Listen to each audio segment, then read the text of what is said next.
After a 33-year leave of absence from his alma mater, I am pleased to present to you Dr. William Gates.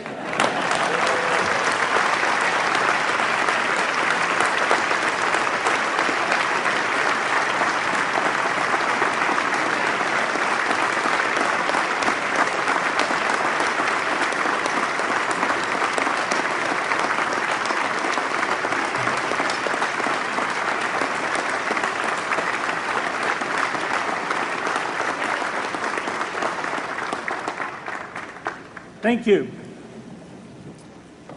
President Bach, former President Rudenstein, incoming President Faust, members of the Harvard Corporation and the Board of Overseers, members of the faculty, parents, and especially the graduates.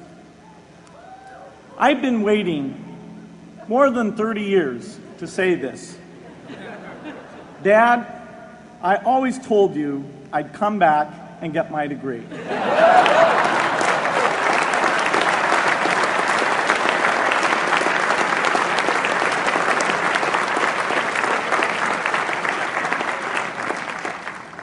I want to thank Harvard for this honor.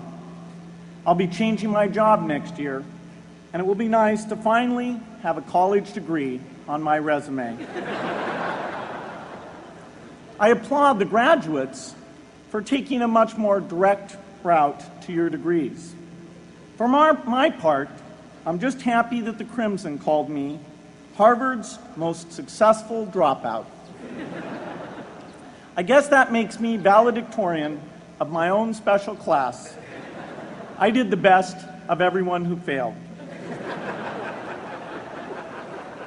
But I also want to be recognized as the guy who got Steve Ballmer to drop out of business school.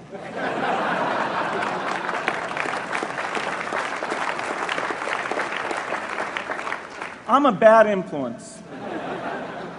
That's why I was invited to speak at your graduation. If I'd spoken at your orientation, fewer of you might be here today.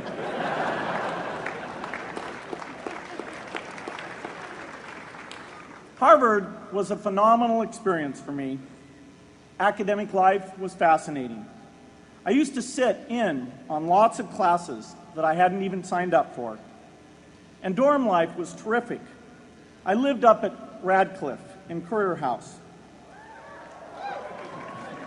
There were always a lot of people in my dorm room late at night discussing things because everyone knew that I didn't worry about getting up in the morning. That's how I came to be the leader of the antisocial group. We clung to each other as a way of validating our rejection of all those social people. Radcliffe was a great place to live. There were more women up there, and most of the guys were math science types. The combination offered me the best odds, if you know what I mean. That's where I learned the sad lesson that improving your odds doesn't guarantee success. One of my biggest memories of Harvard came in January 1975 when I made a call from Currier House to a company in Albuquerque, New Mexico that had begun making the world's first personal computer. I offered to sell them software. I worried they would realize I was just a student in a dorm and hang up on me. Instead, they said, "We're not quite ready. Come see us in a month," which was a good thing because we hadn't written the software yet. From that moment, I worked day and night on the extra credit project that marked the end of my college education and the beginning of a remarkable journey with Microsoft. What I remember above all about Harvard was being in the midst of so much energy and intelligence. It could be exhilarating, intimidating, sometimes even discouraging, but always challenging. It was an amazing privilege, and though I left early, I was transformed by my years at Harvard, the friendships I made, and the ideas I worked on. But taking a serious look back, I do have one big regret.